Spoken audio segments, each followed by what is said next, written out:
At the end of September, we made it to probably one of the largest train shows here in North Texas, the Dallas Plano Show, and I thought I was going to take some video while we were there, but I was just having too much fun. So here's the video I took of the train show, and then cue the elevator music so I can show you what all I scored. So we started off the day with a visit to my favorite tree maker, John of John's HO&N Trees. Oh my goodness, his trees are amazing. Just look how beautiful they are, so delicate.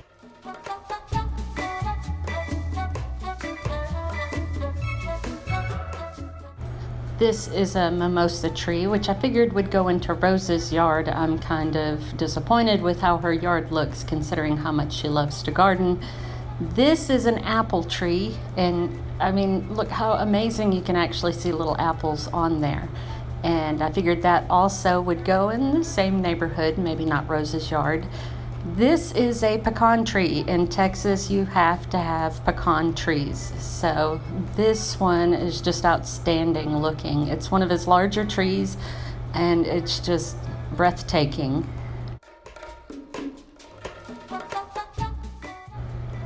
So I also got some little flowering shrubs and little, flower bushes and stuff. These are for Rose's yard because the flowers that are there currently are just too large and kind of gauche.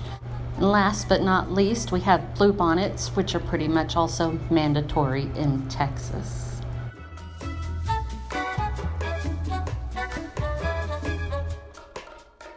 And now we're moving on to some of the fun stuff. I found this amazing handmade HO scale bridge. It's gorgeous. I don't even know what I'm going to use it for, but the guy was asking for $5 for all that hard work. And then also, same guy had this really wonderful radio tower, and I fell in love with it. I couldn't help but have it. Also for $5. And now everybody in Windsor Valley can actually have a news radio station. They've been waiting forever to find out what might be going on in the real world. And then we got this awesome digger with, a couple of workers. I got this really great truck. And then look, another great truck.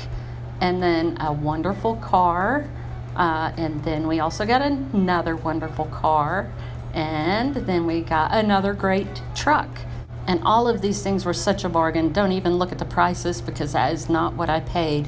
And then the seller threw this in for free, which I was intrigued because when I turned it upside down, there's some gears in there. So this is obviously something powered. And the guy didn't know if it was even going to work, so he threw it in no charge. And of course, couplers. They're not Katie's, but those are pricey, and those I got for like $5. I got coal loads. I love coal. Oh my goodness. And more coal loads. And then I got a scrap metal load. And then some pewter cowboys and horses.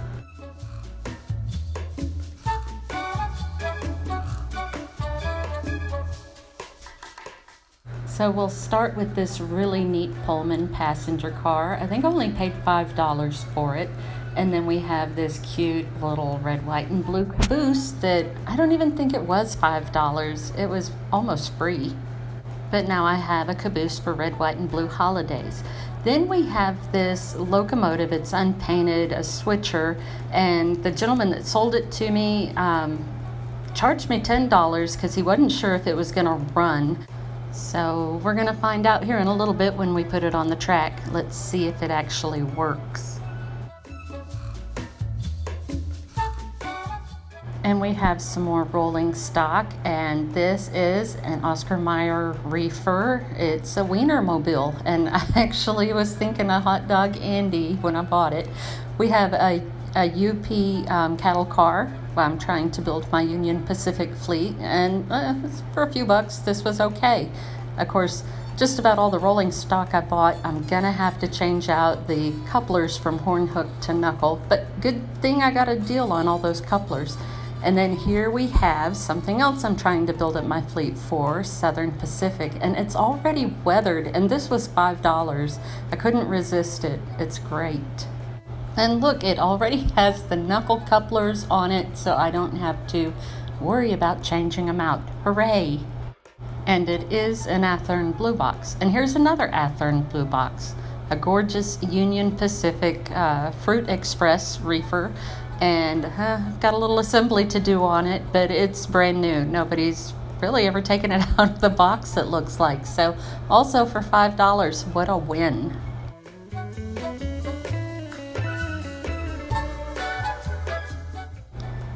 And then we have another Athearn blue box, and this one I could not believe. It is brand new. It has never touched the track before. And are you ready? Southern Pacific Black Widow. It's an SD9 and it is gorgeous. And I can't wait to get this one on the track. Hopefully it runs. We'll lube it first.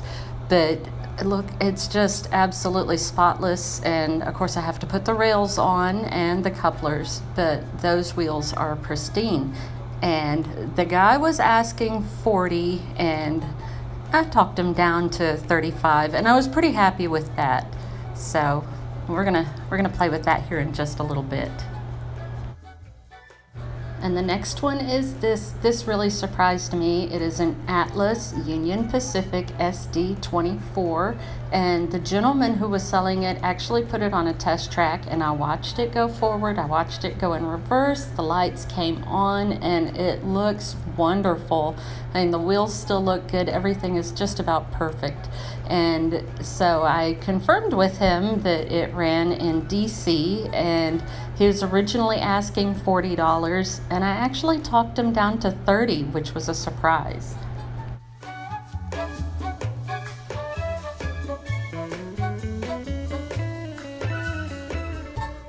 So we also hit a couple of O-scale tables, and I got some construction signs and road signs. And then we also picked up an O-scale little lookout tower that goes in Dry Gulch, part of our Halloween layout. And then I got some naked people. Actually, they're just unpainted, but not bad, because all of that was $10.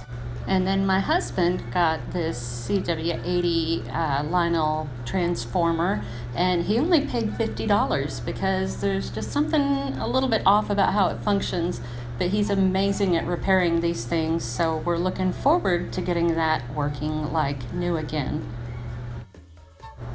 And then this next one was my fault. I had to have it, and it is an MTH auto transport, auto carrier with 67 Pontiac Firebirds and 70 Chevy Novas. But man, it looks so great, and I was able to talk the guy into just $40. I don't even know if that was a good deal, but Frank's been getting all these car carriers, and I had to have one of my own. So there it is, and it's beautiful. Look at those cars. I'm in love.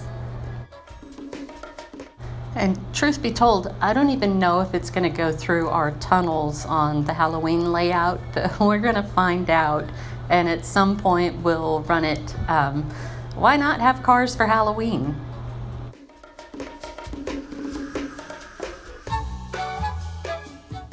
And I figured I'd add an unboxing onto this video. I received this just a few days before we went to the train show, and didn't have time really until now to make a video for it. So here's what we got. All this stuff I got at like initial bid auctions, so everything was like $5.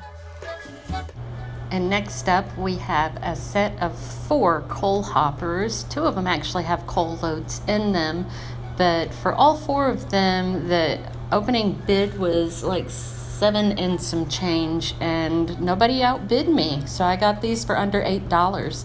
And these 2 in the boxes, kind of cutesy, but if you weather them, they might work a little better. And then this one is really nice and no coal load, but hey, I just bought some, so that's perfect. And then the wheels are a little rough on it. I'm probably going to end up changing those out. And then this one is weathered with a coal load. They kind of went crazy on the weathering, so I'm probably going to be changing out those wheels and trucks too.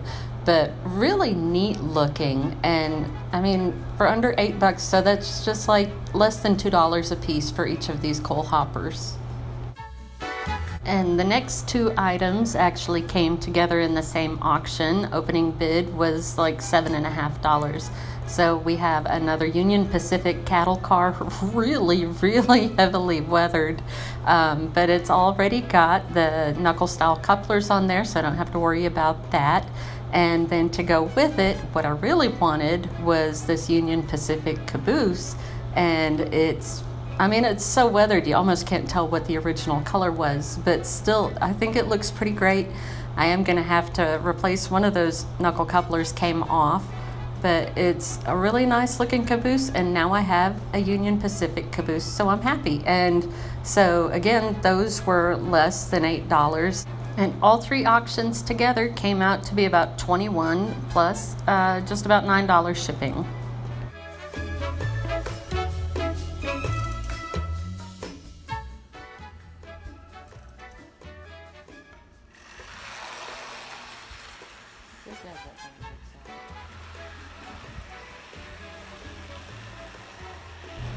This little switcher didn't need a whole lot to get it running. I put a little oil and let it run, and it works. It's awesome.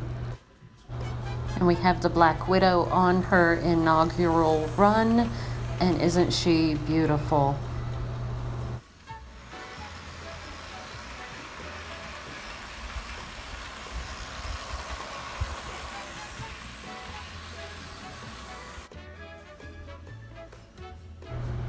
Okay, so this was a little weird, and I was trying to figure out what was going on. So this kind of feels like a Twilight Zone moment because I watched it run. I know it works. So it's time to take off the shell and investigate exactly what's going on here.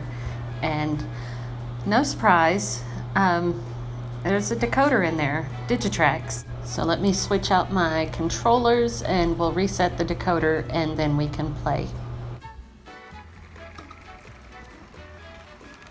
That's much better. And now I'm really impressed. This is DCC and I still only paid $30.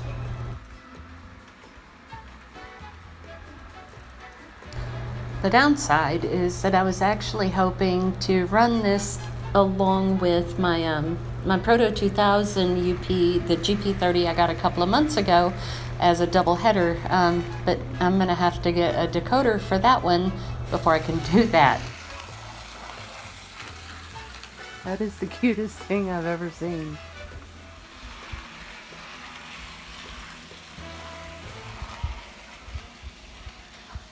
Oh my God, I love it.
So if you've actually hung this far into the video with me, thank you so much for joining. Thanks for watching and all your support. Don't forget to like and subscribe, and leave me a comment too, because I really love hearing from all of you. And ring the bell for Paxton, it makes her happy. Good girl.